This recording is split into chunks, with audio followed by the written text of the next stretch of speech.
Bonjour à tous et bienvenue sur boursicoté.com pour cette nouvelle analyse technique du CAC 40 en clôture avec une séance qui partait bien puisque ce matin je vous indiquais que l'on avait ouvert sur un gap haussier. Je vous donnais une zone d'objectif possible ici entre 6380 et 6400 points. Alors au plus haut de cette séance, on a marqué 6314.18.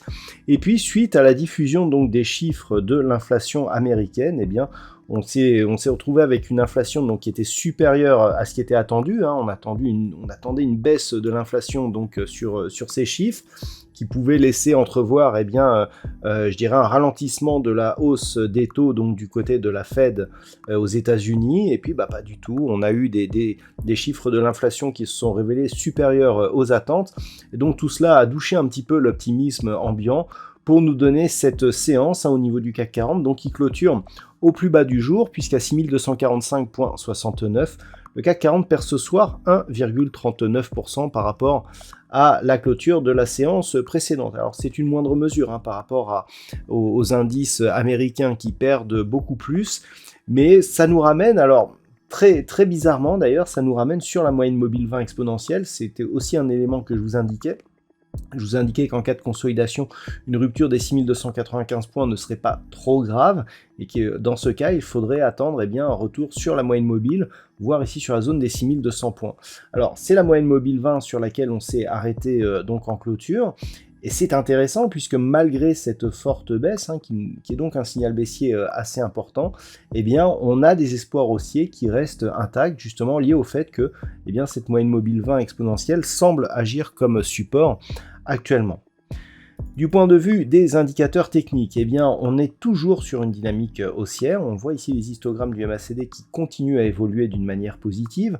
Le RSI qui est élu sur une trajectoire assez orientée donc à la hausse, temporise actuellement autour de la zone 50.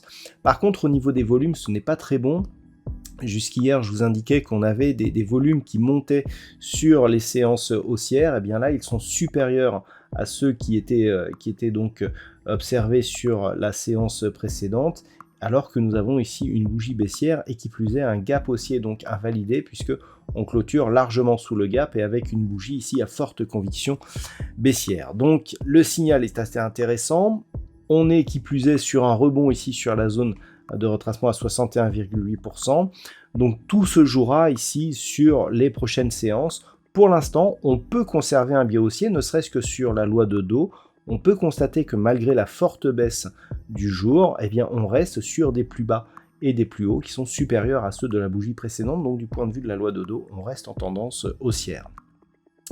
Au niveau des valeurs, on a forcément des valeurs technologiques et de croissance qui souffrent quelque peu. Au niveau des plus fortes hausses, alors on n'a que 5 valeurs en hausse aujourd'hui. Alors on a Engie qui gagne 2,9%, sinon ça oscille entre 0 et 0,5%, donc on a Thales, Orange, Carrefour et Publicis Group, donc ce sont les 5 valeurs qui restent dans le vert à la clôture donc de ce jour. Au niveau des plus fortes baisses, alors on est autour des 3,5-4%, la plus forte baisse c'est donc Alstom avec moins 4,46%, derrière nous avons Dassault Systèmes, Unibail Rodamco, ArcelorMittal ou ST Micro Electronics. Donc bon, on avait des espoirs donc suite je dirais aux dernières annonces de la Banque Centrale Européenne. En fait, on avait les annonces qui le jour même n'avaient pas été traduites par une forte hausse. On a retrouvé une hausse donc vendredi. Hier, on a anticipé donc une baisse des chiffres de l'inflation aux États-Unis. Au final, on repère l'avance que l'on avait pris hier et on se retrouve au final sur les effets des annonces de la Banque Centrale Européenne.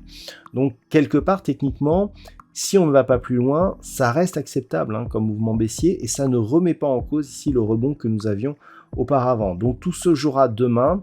On a une zone ici des 6200 points qui devrait être importante, mais si les cours se poursuivent ici poursuivent à la baisse, eh bien c'est plus la zone ici des 6137 points qu'il faudra surveiller. Cette zone qui était auparavant ici résistance, eh bien si on vient consolider dessus, il faut absolument qu'elle s'impose comme support pour espérer garder un biais plutôt haussier ici sur les marchés. Si on casse la zone des 6137 points, ça sera plus dur. On sera dans une perspective ici d'impulsion baissière avec un retracement à 61,8% et risque possible ici d'une reprise donc de la dynamique baissière. D'ailleurs, ça concorde avec le retracement. On a un premier retracement ici à 6238, on s'est arrêté juste au-dessus. Si on casse cette zone, clairement, on aura un petit pas de plus vers une possible poursuite du mouvement baissier, mais ça ne sera pas réellement significatif. Si vraiment on casse ici le 23,6 et cette zone des 6137, là, le risque sera beaucoup plus présent. Donc si les cours continuent à baisser, ce sont vraiment les niveaux à surveiller, et donc surtout cette zone ici entre 6137 et 6150. Si les cours rebondissent, alors on a une zone intermédiaire qui, si elle n'avait pas beaucoup d'importance aujourd'hui, on aura peut-être un peu plus demain. Cette zone ici des 6295 points, regardez, lorsque nous avions eu ici cette accélération baissière avec donc cette impulsion suivie d'un gap baissier et un rebond technique, c'est sur cette zone ici des 6295 points eh bien, que les cours s'étaient plus ou moins arrêtés. Ensuite, on avait poursuivi le mouvement baissier. Là, on a pareil, on a une phase de hausse, donc qui casse cette zone des 6295, on ouvre sur un gap, on a une forte impulsion baissière.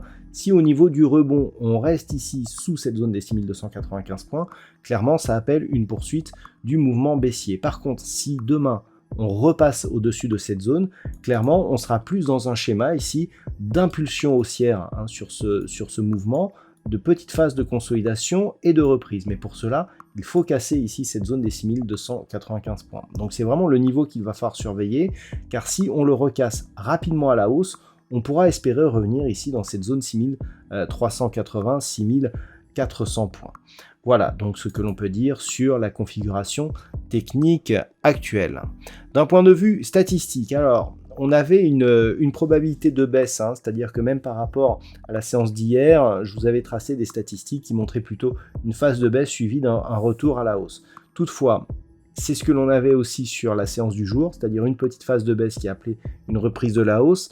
Vu l'ampleur de cette baisse, on est clairement sur une baisse qui va au-delà de ce qui était prévu par les statistiques, et du coup les statistiques en tiennent compte, et sur la configuration actuelle, eh bien on aurait une phase de baisse qui continuerait demain, mais qui se stabiliserait ensuite. Alors attention, cette étude statistique repose sur beaucoup moins d'occurrences que celles que nous avions sur par exemple les études de vendredi ou d'hier, celles de lundi, donc à pondérer avec, je dirais, les statistiques précédentes. Donc on a un petit risque baissier, mais il n'est pas très fort sur suite à cette bougie. Vu qu'on avait des hausses précédentes, on peut s'attendre ici à une phase de neutralisation, par exemple entre grossièrement 6230 et ici cette zone des 6300 points. Voilà donc ce que l'on peut dire sur cette analyse technique du CAC 40. Je vous souhaite donc de passer une très bonne soirée. On se retrouve dès demain donc pour les autres analyses techniques du site boursicoté.com, et je vous rappelle donc les nouveaux rendez-vous à 10h30 et 11h30 sur la chaîne BFM Business où je passerai en direct. Voilà, donc je vous dis à demain et on se retrouve donc toujours sur la chaîne boursicoté.com.